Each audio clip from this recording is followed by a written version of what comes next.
That is one of the great shared experiences that I love so much about the Everything Happens community is that we understand how deeply valuable meaning making is, but we really don't want to say untrue things, especially since so often it's usually just a quarter turn away of something maybe a little harder. And you, I, you had a friend whose wife had just died of cancer, and you were faced with exactly this problem, I imagine, sitting there, not quite sure exactly what the truest thing would be to say. Absolutely. And I think sometimes I draw a contrast between comfort and consolation. Yeah. Very often, the best thing you can do when someone has just lost somebody in these terrible circumstances is to provide comfort. And comfort can just be physical. You just put your arm around somebody, give them a hug, Mm. and there's no real comfort. There's no lying about comfort. I mean, you're either comforted or you're not by that embrace or by that Yeah. look of affectionate concern.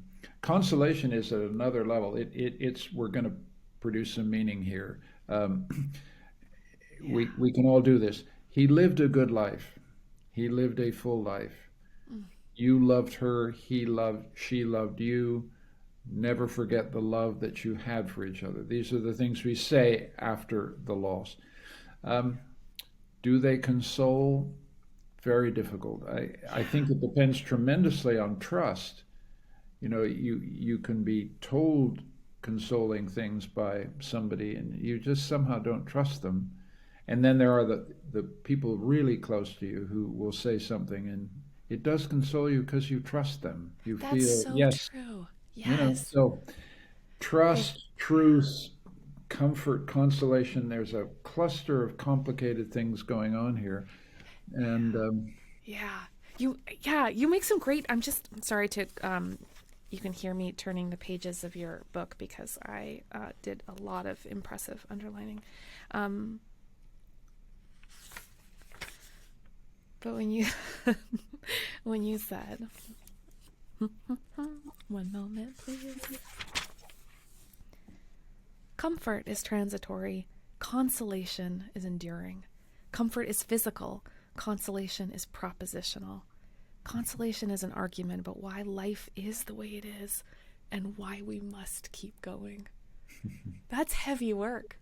it's heavy work. And the question is whether the arguments work, whether they convince, or whether they are true. And Yeah, yeah, that's why consolation is such an interesting subject to me because there are lots of times when consolation fails.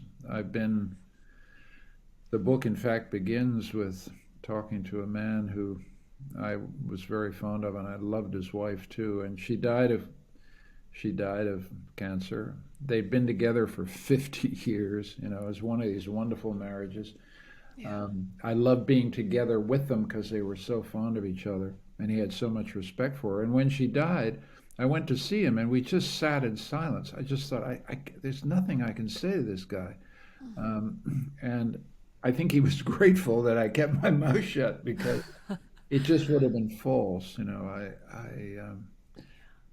So I think the thing I want to say is that consolation is hard, and sometimes it's so hard to console yourself and so hard to console someone else that that's something to respect about consolation.